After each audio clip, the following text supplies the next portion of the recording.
ጤና ይስጥልን ክቡራትና ክቡራን እንዴት አላችሁ? በሳምንት ሁለት ቀናት ዘወትር ሐሙስና ቅዳሜ በዚህ ሰዓት ወደ እናንተ የሚደርሰው ኢትዮ ቢዝነስ እነሆ ጀመረ።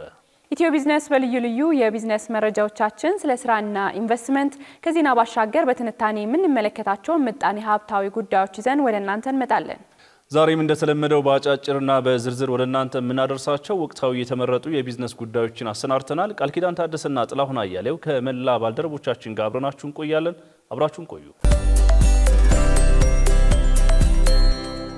ተመልካቾቻችን ቀዳሚ ወዳደረግነው መረጃችን እንለፍ። በቢሾፍቱ ለሚገነባው ዓለም አቀፍ አውሮፕላን ማረፊያ የሚውል ገንዘብ ለማበደር በርካታ ዓለም አቀፍ ባንኮች ፍላጎት እያሳዩ መሆኑ ተነግሯል። የሲቢኢ ኢንቨስትመንት ባንክ ዋና ስራ አስፈጻሚ የሆኑት አቶ ዘመዴነህ ንጋቱ የአፍሪካ ልማት ባንክ ለፕሮጀክቱ የፋይናንስ አስተባባሪነት መመረጡን በመጥቀስ ሌሎች የአውሮፓ፣ የአሜሪካ፣ የኤዥያና የመካከለኛው ምስራቅ ሀገራት ባንኮችም የገንዘብ ድጋፍ ለማድረግ ከፍተኛ ፍላጎት እያሳዩ ስለመሆናቸው በኤክስ ገጻቸው ይፋ አድርገዋል። ለዚህ ግንባታ የሚያስፈልገውን የ10 ቢሊዮን ዶላር ፋይናንስ ለማቅረብ በባንኮች በኩል እየታየ ያለው ፍላጎት ያልተለመደ መሆኑን ያነሱት ዋና ስራ አስፈጻሚው ለግንባታው የሚያስፈልገውን ገንዘብ ለማሰባሰብ የሚያስችል መድረክ በአዲስ አበባ መካሄዱና የአየር መንገዱ ግንባታ ሙሉ ለሙሉ ሲጠናቀቅ በዓለም ካሉ 10 ትልልቅ ኤርፖርቶች ተርታ የሚያሰልፍ መሆኑን አስረድተዋል።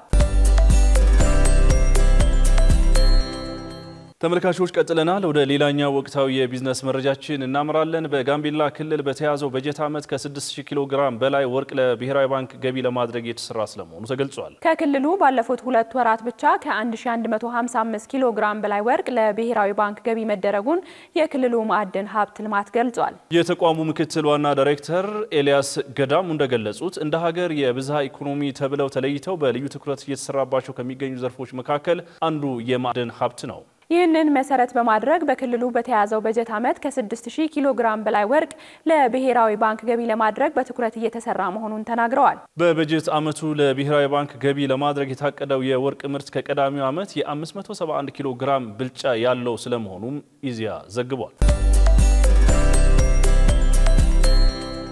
የኢትዮጵያን የዓለም ንግድ ድርጅት አባልነት ለማሳካት መስከረም 17 2018 በጄኔቫ ለሚካሄደው ስብሰባ በቂ ዝግጅት መደረጉ ተገለጸ።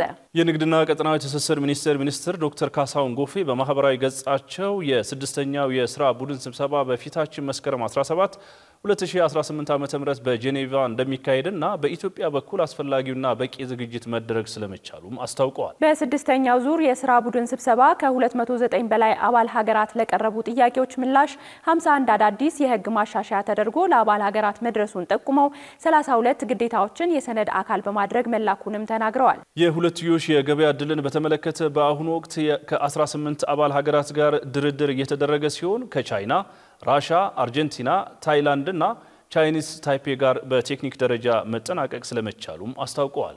ኢትዮጵያ የዓለም ንግድ ድርጅት አባልነት ድርድሯን እንደ አውሮፓውያን አቆጣጠር ማርች 2026 በካሜሮን በሚካሄደው የድርጅቱ የሚኒስትሮች ጉባኤ ላይ ለማጠናቀቅ እየሰራች እንደምትገኝም ዶክተር ካሳሁን ጨምረው ገልጸዋል። የኦሮሚያ ህብረት ስራ ባንክ የ2025 ዓለም አቀፍ የፋይናንስ ፎረም ላይ የዓመቱ ምርጥ ዘላቂ የፋይናንስ አቅራቢ በመባል ሽልማትና እውቅና ማግኘቱ ተገለጸ። ከሰሞኑ በደቡብ አፍሪካ ጆሃንስበርግ በተካሄደው የ2025 ዓለም አቀፍ ፋይናንስ ፎረም ላይ ለጥቃቅንና አነስተኛ ኢንተርፕራይዞች በሚሰጠው ዘላቂ ፋይናንስ አገልግሎት ምክንያት የዓመቱ ምርጥ የዘላቂ ፋይናንስ አቅራቢ ተብሎ እውቅና ማግኘቱን ባንኩ ለጣቢያችን ኢትዮ ቢዝነስ ፕሮግራም በላከው መረጃ አመልክቷል። የዓለም አቀፍ ሽልማት ባንኩ ምቹ በተባለውና በአርቲፊሻል ኢንተለጀንስ በሚታገዘው ዲጂታል ብድር አገልግሎት ያከናወነው ስኬት ውጤት ነው ተብሏል። ተቋሙ በምቹ የፋይናንስ አገልግሎት በኩል በ3 ዓመት ጊዜ ውስጥ ለ2 ሚሊዮን ጥቃቅንና አነስተኛ ኢንተርፕራይዞች ከ34 ቢሊዮን ብር በላይ ብድር ያለማስያዣ በዲጂታል መተግበሪያ ማቅረቡን ሲያስታውቅ ከተጠቃሚዎቹ አብዛኞቹ ሴቶችና ወጣቶች መሆናቸው ባንኩ ለሽልማት እንዲበቃ ወሳኝ ሚና መጫወቱ ተገልጿል። ህብረት ስራ ባንኩ ተደራሽ የፋይናንስ አገልግሎት በማቅረብ የማህበረሰቡን ኢኮኖሚ ማጎልበት ዓላማውን ማረጋገጡንና እውቅናው የበለጠ ለመስራት እንደሚያግዝ የባንኩ ተጠባባቂ ቺፍ ኦፕሬሽን ኦፊሰር አቶ አብዲ ፈቀደ ተናግረዋል። አቶ አብዲ አክለውም ባንካቸው ለዜጎች ምቹ የንግድ ዕድሎችን በመፍጠርና አዳዲስ ዲጂታል አገልግሎቶችን በማቅረብ የህብረተሰቡን ኑሮ ለማሻሻል የሚያደርገውን ጥረት አጠናክሮ እንደሚቀጥል ገልጸዋል። እውቅናውን ያገኘው የኦሮሚያ ህብረት ስራ ባንክ ከደንበኞች አገልግሎት ፍላጎት አኳያ ተደራሽነቱን የበለጠ በማስፋት ለጥቃቅን የመደበኛ የንግድ ስራዎች